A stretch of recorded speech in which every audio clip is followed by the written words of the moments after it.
BFM Business présente Tech Co Business, le magazine de l'accélération digitale. Frédéric Simotel.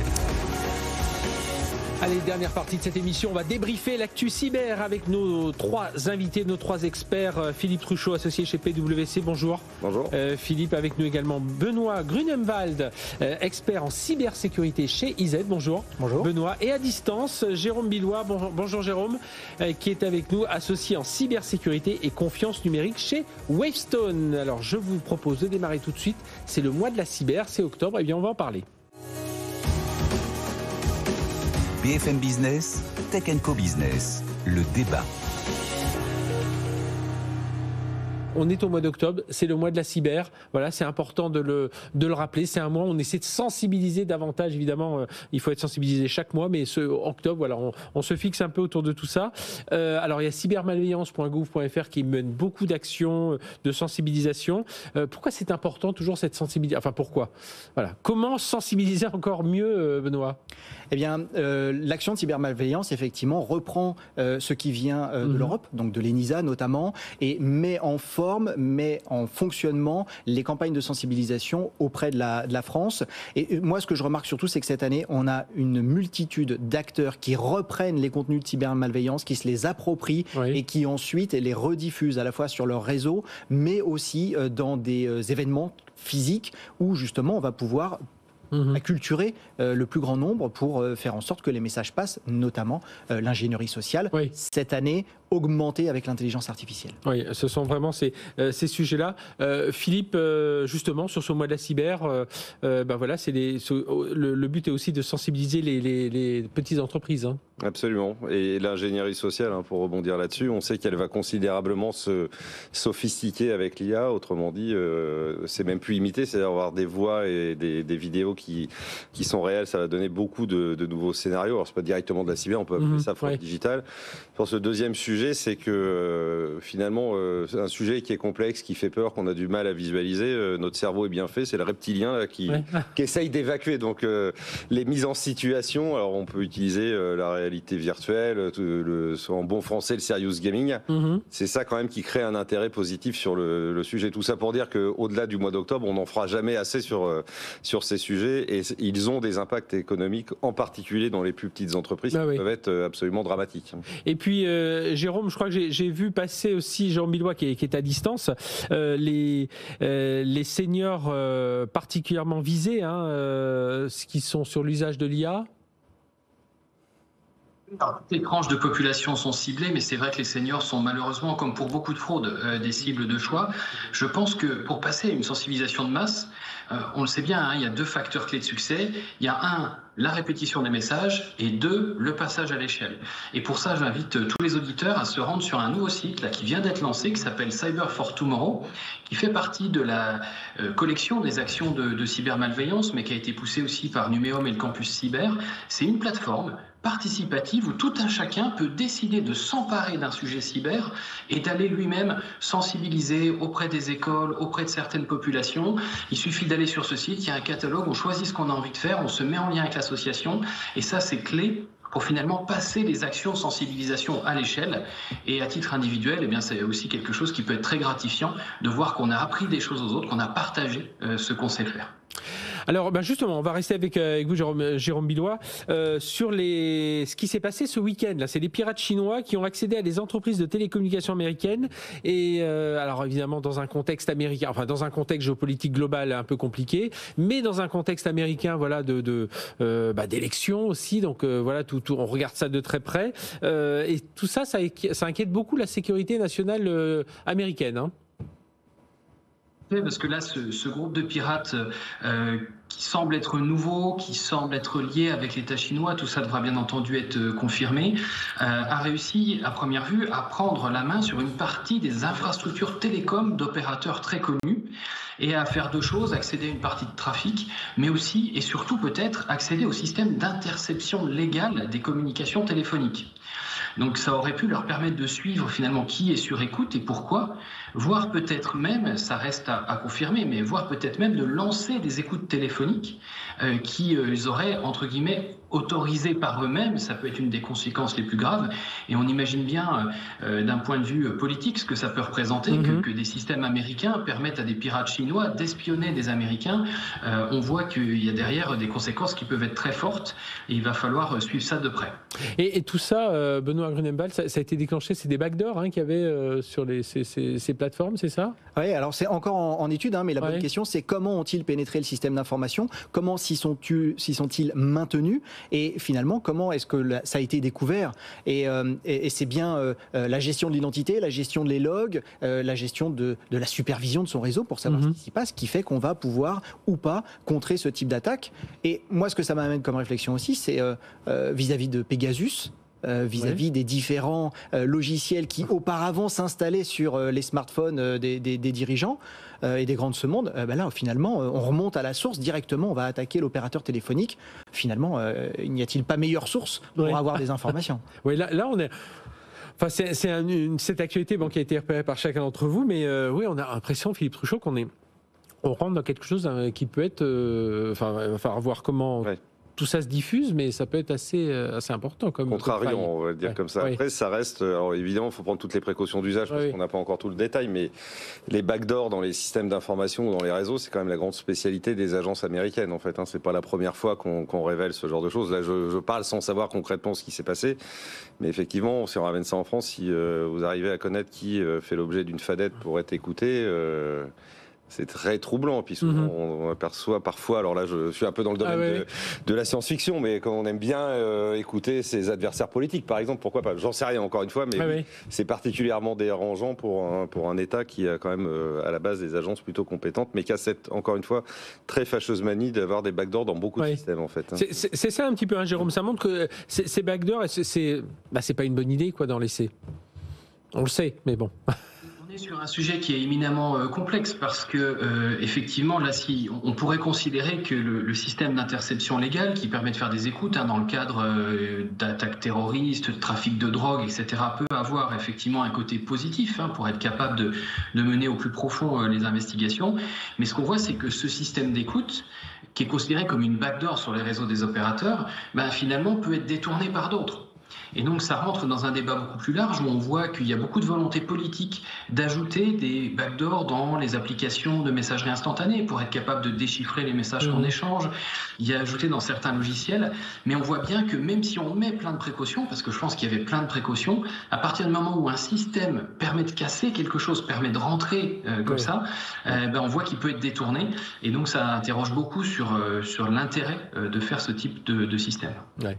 Benoît ? Oui, moi ça me rappelle également des applications qui servent aux violences intrafamiliales, notamment ce qu'on appelle le spoofware ou speckleware, des applications illégales et qui voyaient leurs informations stockées sur des clouds, sauf que les programmeurs de l'application n'avaient aucun intérêt à sécuriser et malheureusement les données qui étaient emmenées, récoltées par ces applications étaient parfois leakées et de manière très facile. Donc c'est effectivement une mauvaise idée que d'avoir des informations et de les stocker ou de laisser des backdoors ou des éléments qui puissent permettre d'y accéder. Bon, en tout cas, ce phénomène backdoor, oui, ça restera, parce que comme le disait Philippe, c'est la coutume presque dans les agences américaines. Tiens, Philippe, justement, on a vu il y a quelques jours, tragiquement, alors voilà, il y a le côté tragique, dramatique de ces explosions de beepers et talkie-walkie, et je voulais qu'on regarde un petit peu sous l'angle techno, parce que c'est quand même, quelque part, c'est une attaque cyber, on le rappelle, des services, alors qu'on imagine Israéliens ont réussi à intégrer physiquement au sein même de Beeper un petit explosif. Tout ça a été envoyé vers leurs adversaires. Et puis, un beau jour, un numéro d'appel déclenche un petit composant qui fait exploser ces beepers. Donc, on voit en termes d'analyse de risque, d'analyse du mode opératoire. Enfin, c'est assez. Enfin, quelque part, l'opération est assez fascinante. Oui. Donc, je pense que ce que ça révèle pour nous tous, c'est que ces petits boîtiers qu'on considère comme low-tech, notamment pas connectés à Internet, ils révèlent aussi des vulnérabilités dans la chaîne chaîne d'approvisionnement. On se préoccupe pas trop de savoir si le téléviseur que vous achetez, il a fait l'objet de ce genre de choses. Je veux faire peur à personne, mais en fait, on diligente pas nos contrôles sur ce genre d'appareil. Alors, je suis pas sûr qu'il faille qualifier ça d'attaque cyber. Pour moi, c'est plus un problème d'appro, de contrôle des appros. Je ne vais pas commenter plus spécifiquement ce cas particulier, mais sur encore une fois, low-tech, on n'a quasiment aucun contrôle. En fait, on ne vérifie pas les composants et encore moins les livraisons de masse d'un téléviseur qui est peu ou pas connecté à Internet. Donc, je crains, si on met ça en perspective, que ça donne des idées à beaucoup de gens, en fait. Donc, Pardon, Philippe. Pardon, non, ce qui n'est pas connecté à Internet dans la légende urbaine ou dans l'inconscient collectif, ou qui est une technologie pas vulnérable, très simple. Je vois qu'on acquiesce à ça, là, forcément, dans un événement ou un contexte géopolitique qui est plus que compliqué, mais en fait, je crains que ça donne beaucoup d'idées à d'autres, parce qu'il n'y a pas que les faire exploser, en fait. On peut aussi les manipuler, mettant pas là-dedans pour ne pas donner de mauvaises idées à certains. Ou envoyer des informations, etc. Benoît. Oui, alors moi, ça me fait penser à toutes les attaques qu'on appelle air gap, donc des attaques sur notamment Stuxnet, sur des industries qui sont habituellement plutôt bien protégées, où il y a vraiment des réseaux qui sont séparés, pas de connexion à Internet et pas de connexion du tout. Il y a certains ordinateurs, d'ailleurs, une fois qu'ils sont mis en circulation, ils n'ont plus le droit d'être connectés à Internet. Et donc là, on y va avec la clé USB, et l'ingéniosité des pirates est excessive. Ils vont réussir, malgré cette déconnexion physique, à pénétrer dans le réseau ou l'ordinateur qui est déconnecté, et puis ensuite le manipuler pour soit exfiltrer des informations, soit, comme le disait Philippe, pouvoir le manipuler. Et je pense à Stuxnet, où là on va supprimer des contrôles et faire en sorte que des centrifugeuses, par exemple, ne s'arrêtent pas alors qu'elles devraient, parce qu'elles dépassent certains seuils. Voilà, on est en train de rentrer dans tous ces scénarios-là qui sont à la fois du numérique, mais beaucoup quand même de... Oui, c'est de la logistique qui a été piratée, c'est physiquement, il s'est passé quelque chose, enfin ils sont rentrés vraiment dans l'équipement. Jérôme Billois, sur cette affaire là des beepers Talkie-Walkie. Alors là, c'est vraiment un piégeage technologique de masse de la chaîne d'approvisionnement. Les détails sont de plus en plus révélés. On voit que c'était quand même un travail de plusieurs années. À première vue, et je ne vois pas qui ça pourrait être d'autres, des services israéliens, qui ont réussi aussi à vraiment piéger tout le processus de fabrication. Au début, on pensait que c'était plus simple, que c'était juste l'action de livraison de ces beepers qui avait amené le changement d'une batterie normale par une batterie piégée. Là, on est sur quelque chose qui est encore plus profond. Et honnêtement, je pense que pour tous les auditeurs, il ne faut pas s'inquiéter, parce que pour avoir les moyens de faire ça, de le faire à ces chaînes-là, il faut être la cible de services de renseignement qui vous en veulent vraiment. Voilà. Donc, mais ça montre quand même que ce type d'attaque, il est possible. Et donc, pour les grandes entreprises, les grandes administrations, on parlait des industries notamment il faut faire aussi. attention. Ah oui, on parlait des industries, parce que je pense que ce qui serait intéressant en termes d'analyse de risque, c'est justement voir l'analyse du mode opératoire. Comment ils ont fait pour intégrer des chaînes d'approvisionnement et puis arriver jusqu'à l'appareil physique, et puis ensuite comment on le diffuse. Enfin, c'était au-delà évidemment de l'aspect guerre, de tragédie, c'est quand même impressionnant au niveau technique en tout cas. S'il fallait une démonstration de la fusion de la sûreté et de la cybersécurité, c'est-à-dire que la sécurité au sens large doit être intégrée dans la gestion des risques et dans la réflexion cybersécurité d'une entreprise. Je pense que c'est pour ça que c'était pas mal de faire ce lien avec l'industrie, parce que l'industrie, ils ont beaucoup alors, pas forcément les pagers, mais voilà, ils ont beaucoup d'équipements et puis ils ne pensent pas être trop une cible, enfin ils pensent l'être, mais comme ce sont des équipements déconnectés, ils se disent finalement on est tranquille, finalement pas tant que ça. Alors autre sujet, alors ça, je sais plus lequel d'entre vous me l'avez remonté, c'était le NIST, donc c'est un institut de standardisation autour des technologies qui revoit ses recommandations pour la création de mots de passe. Oui, j'ai trouvé ce sujet très intéressant, parce que à chaque fois qu'on veut créer un mot de passe, on se retrouve face à différentes directives, à différentes règles, et généralement, et c'est ce que met en avant le NIST, si votre mot de passe est AZERTY et qu'on vous dit mais non, il faut ajouter un caractère spécial, et en fait on fait AZERTY 1. Et là, on a un chiffre ou un point d'exclamation ou un arrobase. Et au final, ce que dit le NIST, c'est que en mettant des règles de ce type-là, on se retrouve face à un comportement qui est moins sécuritaire que si on laissait le libre choix à l'utilisateur. Et à partir du moment où on lui dit mets au minimum 15 caractères, au final, on va l'emmener vers une phrase. Et cette phrase peut contenir par exemple un mot de passe, un espace, et donc là on a un caractère spécial, ce qui fait qu'on a une excellente protection sans pour autant induire des comportements qui peuvent être contre-productifs. Oui, il faut toujours continuer, Philippe, ces recommandations pour la création de mots de passe. On le dit chaque année, mais c'est dingue. Les gens se font encore avoir parce que c'est pas sa machine, et pourtant on en a partout maintenant. Non, il ne m'appartient pas de critiquer le Nice parce que de toute façon c'est une histoire qui sera jamais terminée. Plus ils sont sophistiqués, plus on les note. Moi, quelque part, plus on les partage et on voit que le fameux mot de passe un peu trivial, il est quand même à l'origine de beaucoup d'attaques. Je pense qu'il faudrait quand même insister parce que votre banque fait déjà ça, la double authentification sur les applications sensibles,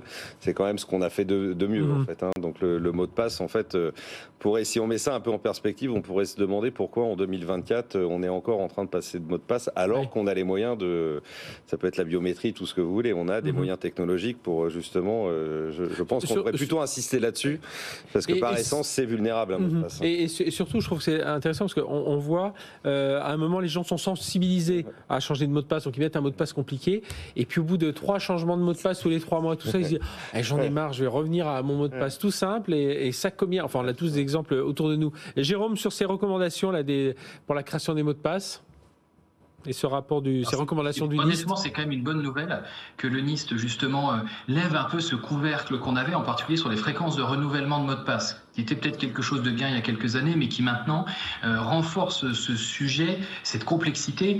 On parlait du mois de la cyber au début de nos échanges, mais aujourd'hui, les mots de passe et les recommandations sur les mots de passe, c'est la plaie d'Internet.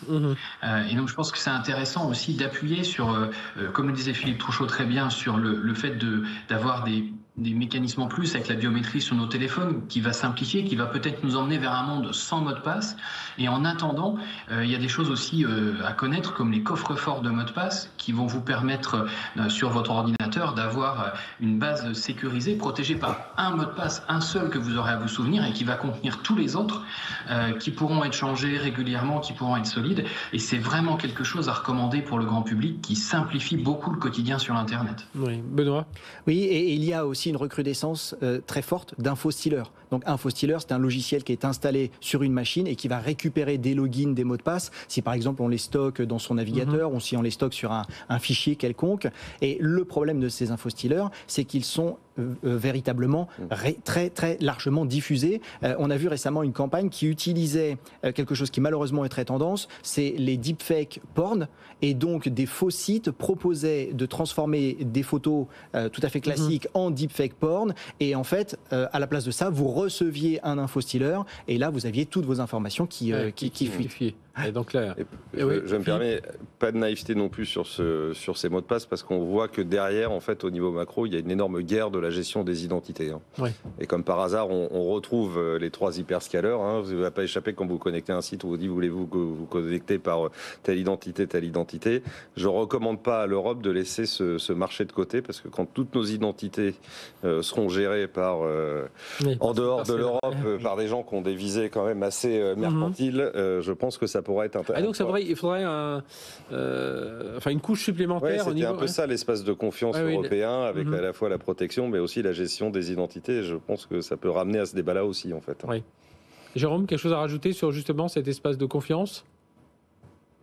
De toute façon, on le sait bien, l'identité des personnes, l'identité aussi des systèmes est un vrai enjeu clé, parce que là, on voit bien chaque individu sur Internet, mais demain, c'est les voitures qui auront une identité, c'est les trains, les avions, nos téléphones, tous les objets connectés vont devoir avoir une forme d'identité et vont devoir prouver où ils sont. Et donc, ces mécanismes-là, c'est clairement la base de la souveraineté numérique également. Bon, eh bien, sur ça, voilà, on a ouvert du mot de passe, on arrive sur le sujet de souveraineté. Tiens, souveraineté.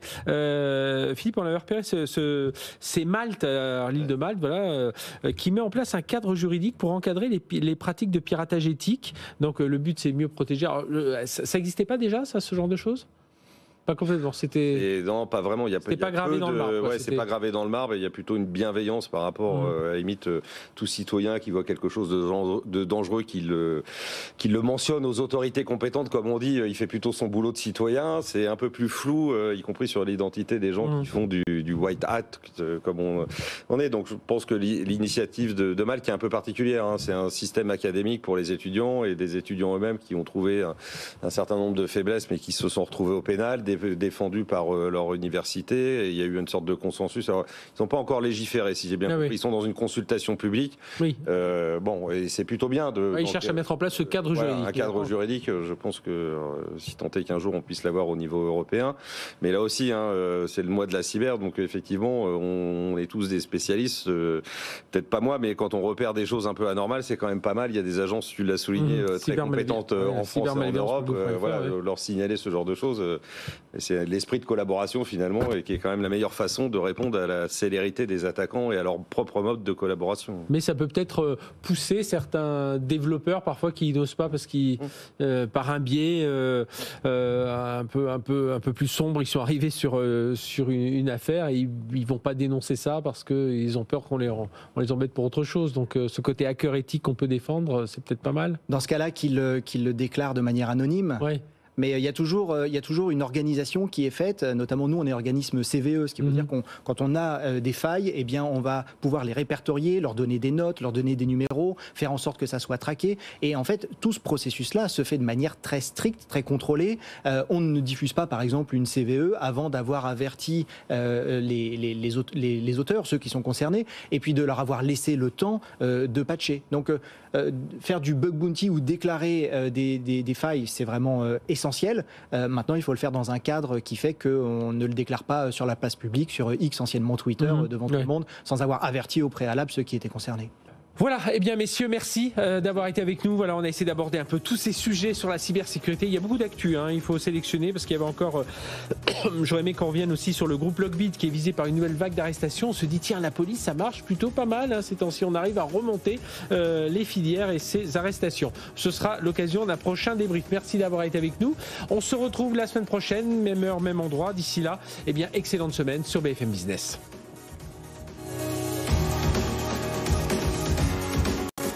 Tech & Co Business sur BFM Business.